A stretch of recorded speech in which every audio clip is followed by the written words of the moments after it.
श्री दुर्गा देव्ये नमः। श्रीमद्देवी भागवत महापुराण नवम स्कंद अध्याय 15। तुलसी की कथा प्रसंग में राजा वृषभ का चरित्र वर्णन। नारद जी बोले, परम साध्वी तुलसी भगवान श्री हरि की प्रिय भार्या कैसे बनी? वे कहाँ उत्पन्न हुई थी? पूर्व जन्म में कौन थी? इनके कुल की किसके कुल में उत्पन्न हुई थी? और वे सती किसके कुल में कन्या के रूप में प्रादुर्भूत हुई? और अपने किस तपस्या के प्रभाव से वे तुलसी प्रकृति से परे विकार रहित निष्काम सर्वविश्वरूप नारायण परब्रह्म परमेश्वर ईश्वर सबके आराध्य सर्वेश सब कुछ जानने वाले संपूर्ण जगत के कारण सर्वाधार सर्वरूप और सभी प्रकार का पालन करने वाले भगवान श्री हरि को पत्नी रूप में प्राप्त हुई? ऐसी साध्वी देवी कैसे वृक्ष बन गईं और वे तपस्वी किस प्रकार से असुर के द्वारा गृहीत हुईं? समस्त शंकाओं का निवारण करने वाले हे प्रभु, यह सब जानने के लिए मेरा कोमल और चंचल मन मुझे बार बार प्रेरित कर रहा है। आप मेरे संपूर्ण संदेह को दूर करने की कृपा कीजिए। श्री नारायण बोले, विष्णु के अंश से उत्पन्न दक्ष सावर्णी मनु परम पवित्र यशस्वी कीर्तिमान पुण्यशाली तथा विष्णु भक्त थे। उनके पुत्र ब्रह्म सावर्णी थे, जो धर्मपरायण भगवान विष्णु के भक्त तथा परम पवित्र थे। उनके धर्म सर्व सावर्णी थे, जो विष्णु के भक्त तथा जितेंद्रिय थे। उनके पुत्र रुद्र सावर्णी भक्तिपरायण तथा जितेंद्रिय थे। उन रुद्र सावर्णी के पुत्र देव सावर्णी थे, जो सर्वदा विष्णु भगवान का व्रत करने में संलग्न रहते थे। उन देव सावर्णी के पुत्र इंद्र सावर्णी भगवान विष्णु के भक्त थे। उन इंद्र सावर्णी का पुत्र विषभध्वज हुआ, जो भगवान शिव की भक्ति में आसक्ति रखता था। उसके आश्रम में स्वयं भगवान शंकर 3 युगों तक स्थित रहे तथा वृषभध्वज के प्रति शिव जी का स्नेह पुत्र से भी बढ़कर था।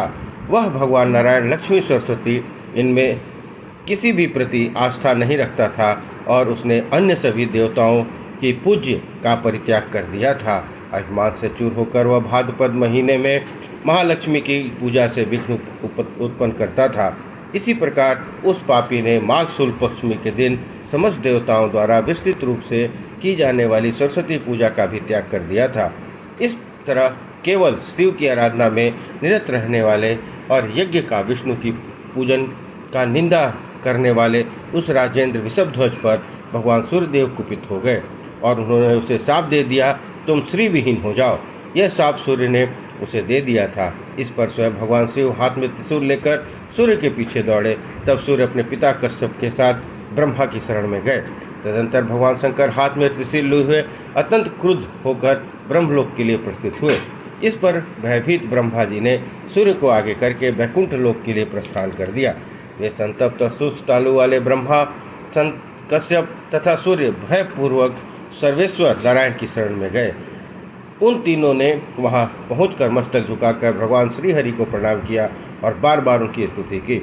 तत्पश्चात उन्होंने श्रीहरि के भय का समस्त कारण बताया। तब भगवान नारायण ने कृपापूर्वक यह कहकर उन्हें अभय प्रदान किया कि हे भयभीत देवगण, आप लोग स्थिर चित्त हो जाइए।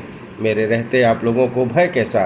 विपत्ति में भयत्रस्त जो लोग जहाँ भी मुझे याद करते हैं, मैं हाथ में चक्र धारण किए वहाँ तत्काल पहुँचकर उनकी रक्षा करता हूँ। हे देवतागण, मैं सर्वदा निरंतर संपूर्ण लोकों की रचना और रक्षा किया करता हूँ। मैं ही ब्रह्मा स्वरूप से जगत की सृष्टि करने वाला और शिव रूप से संहार करने वाला हूँ। मैं ही शिव हूँ, आप भी मेरे ही रूप हो और ये सूर्य भी मेरे ही स्वरूप हैं। तीनों गुणों से युक्त मैं ही अनेकाविध रूप धारण करके सृष्टि पालन करता हूँ। आप लोग जाइए, आप लोग का कल्याण होगा। आप लोगों को भय कहाँ? मैं वर के प्रभाव से आप लोगों को आज से शंकर जी से भय नहीं होगा। हे सर्वेश्वर भगवान शिव सज्जनों के स्वामी, भक्तों के वश में रहने वाले, भक्तों का आत्मा तथा भक्त वत्सल है। हे ब्राह्मण, सुदर्शन चक्र और भगवान शिव, ये दोनों ही मेरे प्राणों से भी अधिक प्रिय हैं। इन दोनों से बढ़कर तेजस्वी ब्रह्मांड में कोई भी नहीं है। हे महादेव, खेल खेल में ही करोड़ों सूर्यों और करोड़ों ब्रह्मा की रचना कर सकते हैं। उन त्रिशूलधारी प्रभु शिव के लिए कुछ भी दुष्कर नहीं है। ये वे भगवान शिव कुछ भी ब्रह्म ज्ञान न रखते हुए भी दिन रात मेरा ही ध्यान करते रहते हैं और मेरे 5 मुख से सदा भक्तिपूर्वक सदा मेरे मंत्रों का जप तथा गुणों का गान करते रहते हैं। मैं भी दिन रात उनके कल्याण के ही चिंतन में रहता हूँ, क्योंकि जो लोग जिस प्रकार मेरी उपासना करते हैं उसी प्रकार मैं भी उनकी सेवा में तत्पर रहता हूँ। भगवान शंकर शिव रूप हैं। और वे कल्याण के अधिष्ठात्री देवता हैं। उन्हीं से कल्याण होता है, अतः विद्वान लोग उन्हें शिव कहते हैं। इसी बीच भगवान शंकर भी वहां आप पहुंच गए। उनके हाथ में त्रिशूल था, वे वृषभ पर सवार थे और उनकी आंखें लाल कमल के समान थी। वहां पहुंचते उन्होंने तुरंत वृषभ से उतरकर भक्ति से परिपूर्ण होने के कारण अपना मस्तक झुकाकर उन शांत भाव तत्पर लक्ष्मीपति विष्णु को भक्तिपूर्वक प्रणाम किया। उस समय भगवान श्रीहरि रत्न में सिंहासन पर विराजमान थे। रत्न जड़ित अलंकारों से वे अलंकृत थे। वे किरीट, कुंडल, चक्र और वनमाला धारण किए हुए थे। उनके शरीर की कांति नूतन मेघ से समान श्याम वर्ण की थी। वे परम सुंदर थे, 4 भुजाओं से सुशोभित थे और 4 भुजा वाले अनेक पार्षदों के द्वारा श्वेत चंवर डुलाकर उनकी सेवा में की जा रही थी। हे नारद, उनका संपूर्ण अंग दिव्य चंदन से अनुलिप्त था। वे अनेक प्रकार के आभूषणों से अलंकृत थे। उन्होंने पीताम्बर धारण कर रखा था। वे लक्ष्मी के द्वारा दिए गए तांबुल का सेवन कर रहे थे। मुस्कुराते हुए विद्यार्थियों के नृत्य गीत आदि का निरंतर अवलोकन कर रहे थे। भक्तों के लिए साक्षात कृपा मूर्ति ऐसे उन परमेश्वर प्रभु को महादेव ने प्रणाम किया।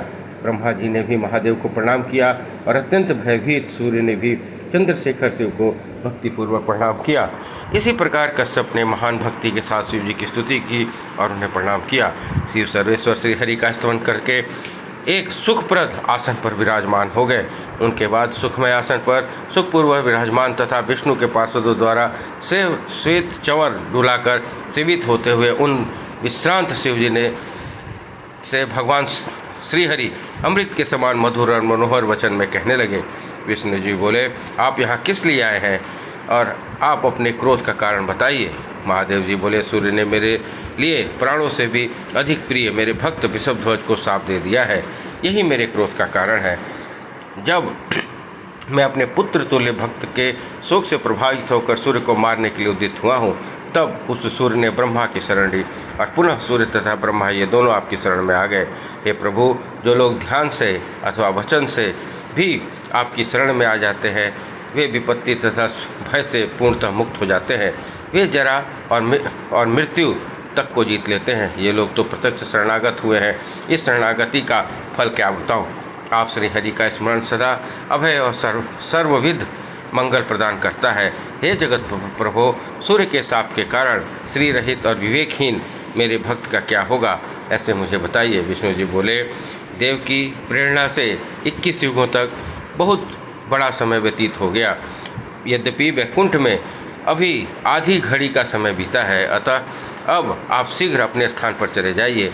किसी से भी नियंत्रित न किए जा सकने वाले अत्यंत भीषण काल ने वृषभध्वज को मार डाला है। उस पूर्ण रथध्वज का उसका पुत्र रथध्वज था, वह भी श्री के हीन होकर मृत्यु को प्राप्त हो गया। उस रथध्वज के भी धर्मध्वज तथा कुशध्वज नामक 2 महान भाग्यशाली पुत्र भी सूर्य के शाप से विहीन श्रीहीन हो गए हैं। ये दोनों विष्णु के महान भक्त के रूप में प्रसिद्ध हैं। राज्य तथा श्री से भ्रष्ट ये दोनों लक्ष्मी के तप में रत हैं। उन दोनों की भार्याओं से भगवती लक्ष्मी अपनी कला से आविर्भूत होंगी। उस समय वे दोनों महान संपदा से सम्मत होकर श्रेष्ठ राजा के रूप में पुनः प्रतिष्ठित होंगे। हे शंभो, आपका भक्त मर चुका है, अब आप यहाँ से जाइए। हे देवतागण, अब आप सब लोग से भी प्रार्थना है कि यहाँ से प्रस्थान कीजिए। ऐसा कहकर भगवान श्रीहरि सभा से उठकर लक्ष्मी के साथ अंतःपुर में चले गए। तत्पश्चात परम प्रसन्नता से युक्त देवतागण भी परम आनंद का अनुभव करते हुए अपने अपने आश्रम के लिए प्रस्थित हो गए। तब परिपूर्णतम भगवान शिव की तपस्या के उद्देश्य से वहाँ से चल दिए। इस प्रकार श्रीमद्देवी भागवत महापुराण 9वां स्कंद अध्याय 15 संपन्न हुआ। बोलिए दुर्गा महारानी की जय।